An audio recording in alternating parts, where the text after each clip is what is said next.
जी अब समय हो चला है आपको 1 मिनट में खबरें विस्तार से रफ्तार से दिखाने का। कोरोना के खात्मे के लिए जहां चीन की जीरो कोविड पॉलिसी की खूब चर्चा हो रही है, तो वहीं उत्तर कोरिया में महज एक ओमिक्रॉन का केस आने पर ऐसा फैसला ले लिया गया है कि तानाशाह किम जोंग फिर से चर्चाओं में है।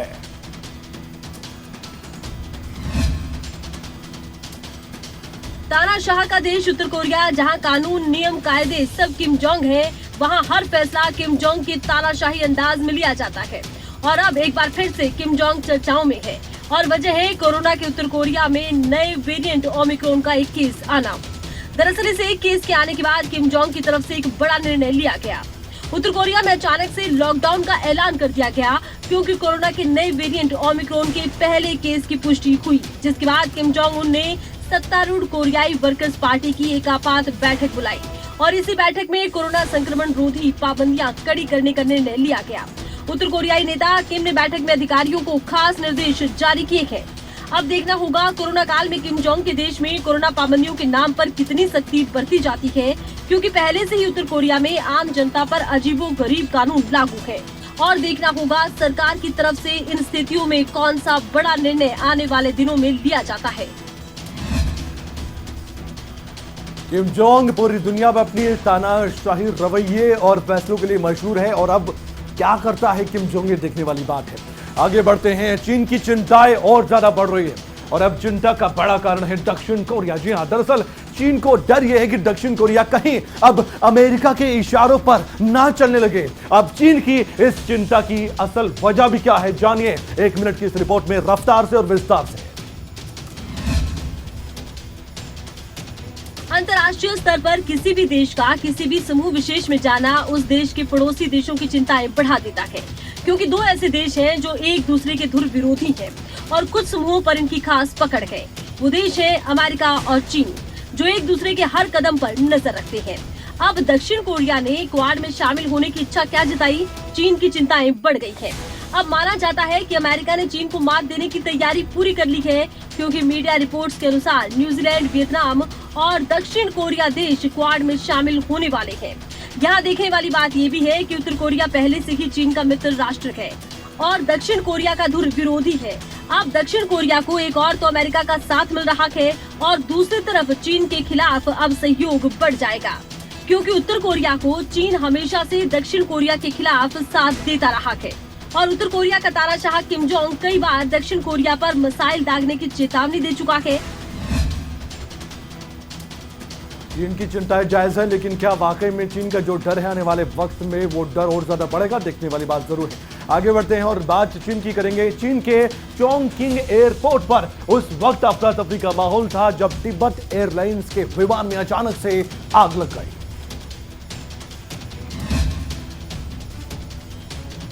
चीन के चोंगकिंग एयरपोर्ट पर मंगलवार की सुबह तिब्बत एयरलाइंस के विमान में आग लग गई।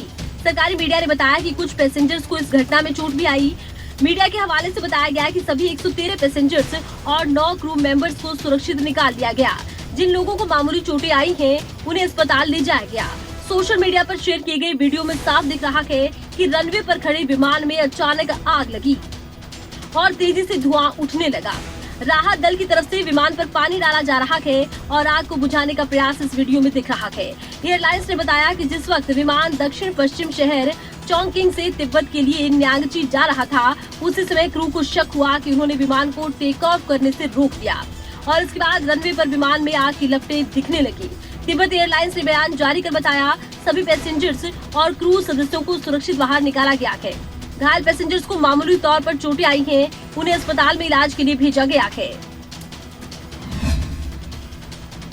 इस हादसे का बड़ा कारण क्या था, जांच का विषय जरूर है और जांच लगातार जारी। आने वाले वक्त में मालूम होगा कि वजह इस हादसे की क्या रही है। 15 मई को मुख्यमंत्री मनोहर लाल यमुनानगर जाएंगे और साथ ही ये भी आपको बता दें कि एक जनसभा को भी संबोधित करने का बड़ा कार्यक्रम है। तैयारियों में कोई कमी ना रहे, इसे लेकर अब कैबिनेट मंत्री कवरपाल गुर्जर लगातार बैठकें कर रहे हैं। हरियाणा के शिक्षा मंत्री कंवरपाल गुर्जर ने जगाधरी के हर एक गांव में पहुंचकर ग्रामीणों को न्योता दिया। दरअसल ये न्योता सीएम के कार्यक्रम को लेकर दिया गया, जो कि जगाधरी में 15 मई को आयोजित होगा। सीएम के कार्यक्रम को लेकर जहां प्रशासन की तैयारियां जोर शोर से चल रही हैं, तो वहीं मुख्यमंत्री के कार्यक्रम में भीड़ जुटाने का जिम्मा शिक्षा मंत्री कंवरपाल गुर्जर ने अपने कंधों पर ले लिया है। लिहाजा शिक्षा मंत्री ने जगाधरी के गांव को सीएम के कार्यक्रम में पहुंचने का न्योता दिया। कंवरपाल गुर्जर को उम्मीद है कि सीएम के कार्यक्रम में 20,000 से भी ज्यादा लोग जुटेंगे। वहीं जगाधरी पहुंचे कंवरपाल गुर्जर ने शिक्षा के क्षेत्र पर बात करते हुए कहा कि छोटे बच्चों के लिए जो प्ले स्कूल शुरू किए गए हैं वो काफी लोकप्रिय रहे हैं। लिहाजा प्रदेश सरकार हरियाणा में 4,000 और प्ले स्कूल खोलने जा रही है। वहीं कंवरपाल गुर्जर को ये भी उम्मीद है कि इस साल स्कूलों में एडमिशन लेने वाले बच्चों की संख्या बढ़ सकती है। हमने जो अभी जो छोटे बच्चों का 3 साल के बच्चे जो है उनके लिए प्ले स्कूल शुरू किया, वो भी काफी लोकप्रिय रहा। 1100 स्कूल हमने शुरू कर दिए। तो मुख्यमंत्री मनोहर लाल यमुनानगर जाएंगे और जनसभा को संबोधित करेंगे, तो अपनी ओर से क्या कुछ कहते हैं, क्या कोई बड़ी घोषणा होती है, देखने वाली बात जरूर है। आम आदमी पार्टी इन दिनों हरियाणा में बहुत ज्यादा सक्रिय है। आप जानते हैं कि पंजाब में जब जीत हुई आम आदमी पार्टी की, उसके बाद हौसले बुलंद है। अब हरियाणा प्रभारी आम आदमी पार्टी के सुशील गुप्ता भी खासा बयान दे रहे हैं और हरियाणा सरकार को जमकर घेर रहे हैं। अब गठबंधन सरकार पर एक बार फिर से करारा जुबानी वार किया सुशील गुप्ता ने। आम आदमी पार्टी के हरियाणा इंचार्ज और राज्यसभा सदस्य सुशील गुप्ता एक बार फिर से हरियाणा सरकार पर जमकर बरसते नजर आए हैं। हरियाणा में बेरोजगारी और अन्य मुद्दों को लेकर सुशील गुप्ता ने एक बार फिर से सवालों की बौछार कर दी है। उनका कहना था कि बेरोजगारी 34% हरियाणा में है और साथ ही ये भी कहा गया कि हरियाणा में बेरोजगारी को छुपाने के लिए नशे का कारोबार शुरू कर दिया गया है। ये गंभीर आरोप सुशील गुप्ता की ओर से लगाए गए। साथ ही शराब के रेट घटाने पर भी सुशील गुप्ता ने अपनी प्रतिक्रिया दी और सीधे सीधे हरियाणा की जेजेपी बीजेपी गठबंधन सरकार को जमकर कोसा। और साथ ही सुशील गुप्ता ने यह भी कहा कि सरकार ने पहले तो प्रदेश की महिलाओं का शाम के समय निकलना बंद कर रखा था। शराब के दाम घटाकर अब सुबह में भी बाहर निकलना बंद करवा दिया गया है। साथ ही राज्यसभा सांसद सुशील गुप्ता ने यह भी कहा कि सरकार में महंगाई और बेरोजगारी चरम सीमा पर पहुंच चुकी है। इससे पहले भी सुशील गुप्ता कई मुद्दों पर सरकार पर हमलावर दिखे और साथ ही आम आदमी पार्टी की सक्रियता पंजाब में जीत के बाद हरियाणा में काफी बढ़ गई है। और एक बार फिर से सुशील गुप्ता ने अपनी सक्रियता दिखाते हुए हरियाणा सरकार को चैलेंज किया है। आम आदमी पार्टी के इस वार पर क्या पलटवार हरियाणा सरकार के मंत्रियों और साथ ही गठबंधन के जो नेता उनकी तरफ से आता है, देखने वाली बात जरूर है। हरियाणा के कृषि मंत्री जेपी दलाल ने कहा है कि हमारी सरकार सरकारी स्कूलों से बेहतर निजी स्कूलों की धारणा अब खत्म कर रही है और इसको लेकर स्कूलों को अपग्रेड भी किया जा रहा है। बच्चों को टैबलेट देकर हाईटेक तरीके से पढ़ाई करवाई जा रही है। हरियाणा के कृषि मंत्री जेपी दलाल ने लोहारी हलके के गांव झुप्पा के राजकीय वरिष्ठ माध्यमिक विद्यालय में विज्ञान संकाय का शुभारंभ किया। इस दौरान कृषि मंत्री ने कहा कि हमारी सरकार सरकारी स्कूलों को अपग्रेड कर रही है और सरकारी स्कूलों की व्यवस्थाएं प्राइवेट स्कूलों से बेहतर करना लक्ष्य है। उन्होंने कहा कि प्रधानमंत्री से लेकर हर नेता और बड़ा उद्योगपति सरकारी स्कूलों में पढ़ा है। कृषि मंत्री जेपी दलाल ने अपने संबोधन में कहा कि ग्रामीण अंचल के विद्यार्थी कभी भी अपने आप को असहाय महसूस न करें। लड़कियों की उच्च शिक्षा के लिए भी 20 किलोमीटर की दूरी पर सरकारी कॉलेज खोले जा रहे हैं। हम सरकारी स्कूलों को अपग्रेड कर रहे हैं, सुधार रहे हैं। पिछले हफ्ते ही हमने 700 करोड़ रुपए के जो टैबलेट हैं सरकारी स्कूलों के बच्चों को बांटे। वहीं पंचायत चुनाव के सिंबल पर लड़ने को लेकर जेपी दलाल ने कहा कि इस बारे में चर्चाएं चल रही हैं, पार्टी को फैसला लेना है। पंचायत चुनाव की घोषणा होते ही जानकारी दे दी जाएगी। बात कई मुद्दों पर की गई है, लेकिन असल में सबकी निगाह पंचायत चुनाव पर भी है और इसलिए सवाल जब पत्रकारों की ओर से होता है तो जवाब क्या मिलता है वो सबके सामने अब आ ही जाता है। इंतजार करना पड़ेगा। आगे बढ़ते हैं और फतेहाबाद की बात करेंगे। फतेहाबाद में खेलो इंडिया यूथ गेम्स 2021 की मशाल और मस्कट का भव्य जोरदार स्वागत किया गया है। पंचायत भवन से मैराथन को डीसी प्रदीप कुमार ने हरी झंडी दिखाई। आजादी के अमृत महोत्सव की श्रृंखला में खेलो इंडिया यूथ गेम्स 2021 की मशाल मस्कट का जिला फतेहाबाद में पहुंचने पर भव्य और जोरदार तरीके से स्वागत किया गया। इस कार्यक्रम में जिले के खिलाड़ी और गणमान्य नागरिकों ने बड़ी संख्या में हिस्सा लिया। उपायुक्त प्रदीप कुमार ने स्थानीय पंचायत भवन से मैराथन को हरी झंडी दिखाकर रवाना किया। ये मैराथन पंचायत भवन से शुरू होते हुए पुराना बस अड्डा, भगवान श्री परशुराम चौक, लाल बत्ती चौक बस अड्डा के रास्ते से होते हुए पपीहा पार्क पहुंची, जहां पर इस मैराथन का समापन किया गया। मैराथन के समापन के अवसर पर राहगिरी कार्यक्रम का आयोजन हुआ। इस कार्यक्रम में खिलाड़ियों और प्रतिभागियों ने अपनी कला का प्रदर्शन किया। उपायुक्त ने जिले के राष्ट्रीय और अंतर्राष्ट्रीय स्तर पर मेडल प्राप्त कर चुके खिलाड़ियों को सम्मानित भी किया। इस अवसर पर उपायुक्त ने भोडिया खेड़ा खेल स्टेडियम में सिंथेटिक टैंक बनाने की घोषणा की और कहा कि ये स्टेडियम की मांग है और जल्द ही सरकार के पास इसका प्रस्ताव भेजा जाएगा।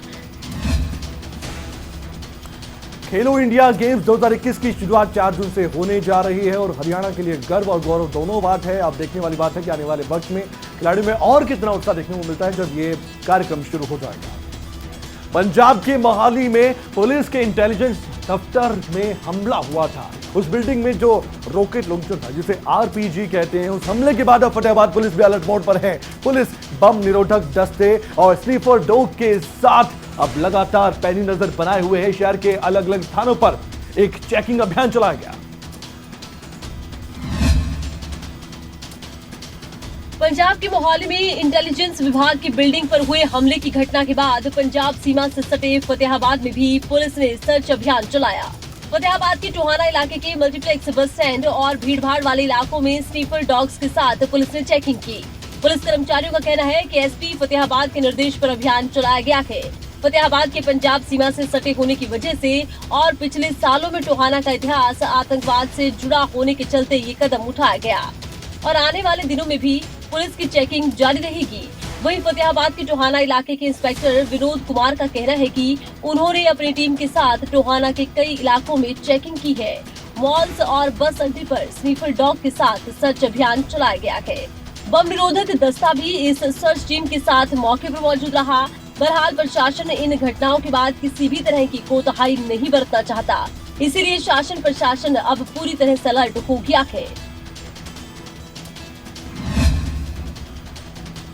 जो मोहाली में हुआ उसके बाद कई तरह के सबक भी हमने लिए हैं और साथ ही हरियाणा में जो अलर्ट जारी किया गया है वो एहतियातन तौर पर किया गया है और धरातल पर जो तैयारियां हैं, चेकिंग अभियान है, वो लगातार देखे जा रहे हैं। हरियाणा के अलग अलग जिलों में, पानीपत में भी हमने यही देखा था। सीबीआई और ईडी का डर दिखाकर लोगों से पैसे ऐंठने वाले एक शख्स को गुरुग्राम पुलिस ने आखिरकार गिरफ्तार कर दिया है। उसने जो खुलासे किए हैं वो जानकर आप हैरान रह जाएंगे। देखिए 1 मिनट की रिपोर्ट।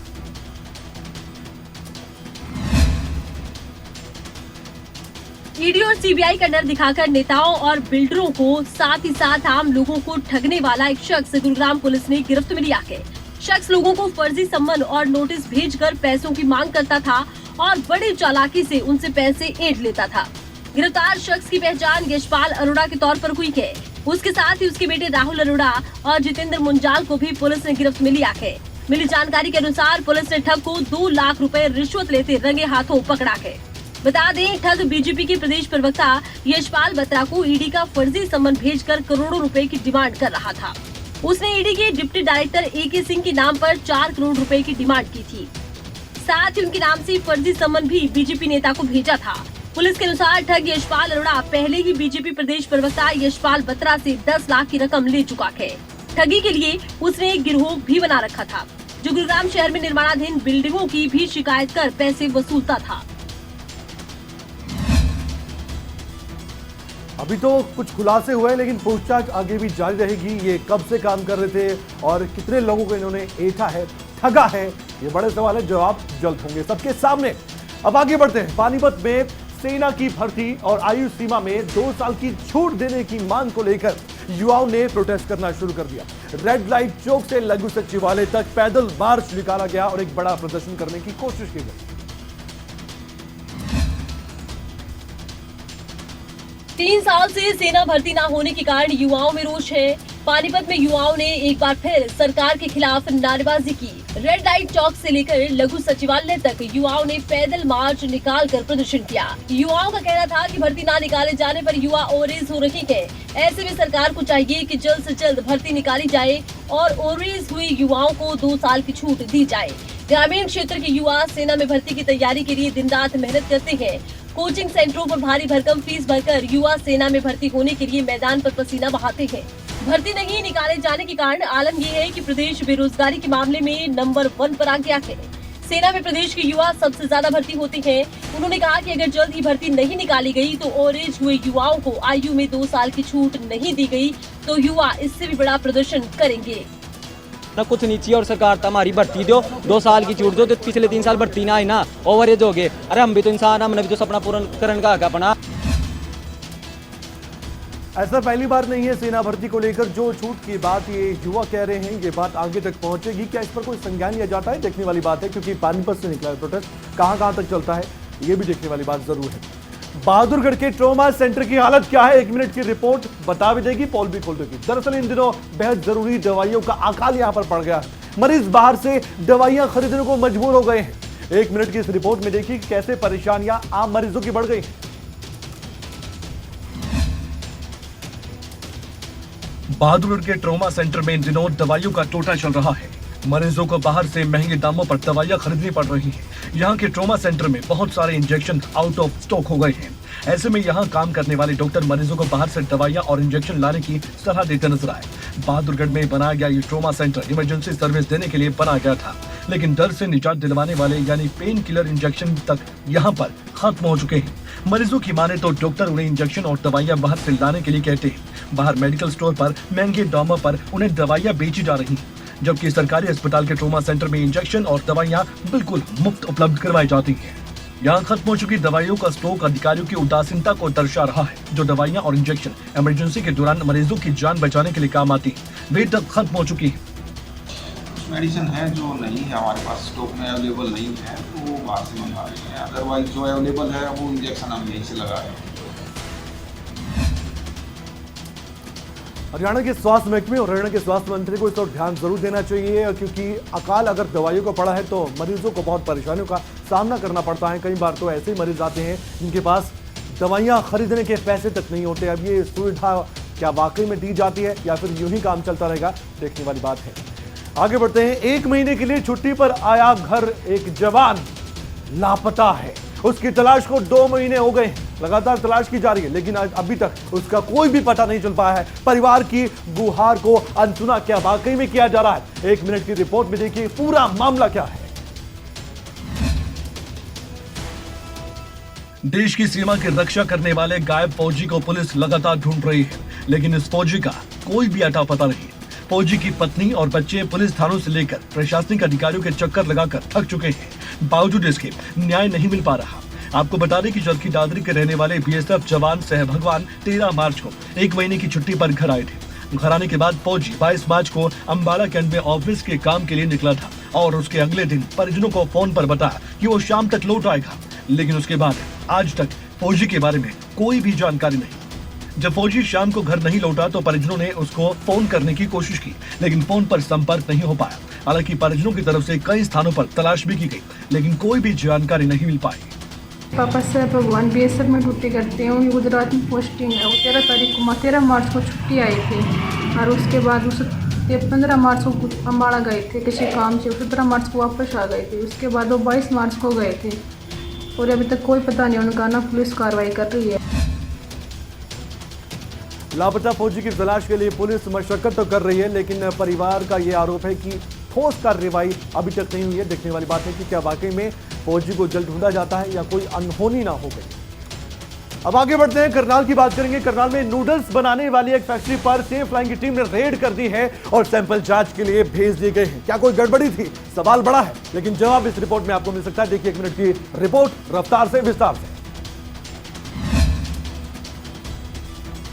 करनाल के बड़ा गांव में सीएम फ्लाइंग की टीम ने नूडल्स बनाने की एक फैक्ट्री में छापेमारी की। इस दौरान फूड सेफ्टी विभाग, प्रदूषण नियंत्रण बोर्ड, इरिगेशन विभाग के सदस्य टीम में शामिल रही। छापामारी के दौरान कई प्रकार की कमियां पाई गई।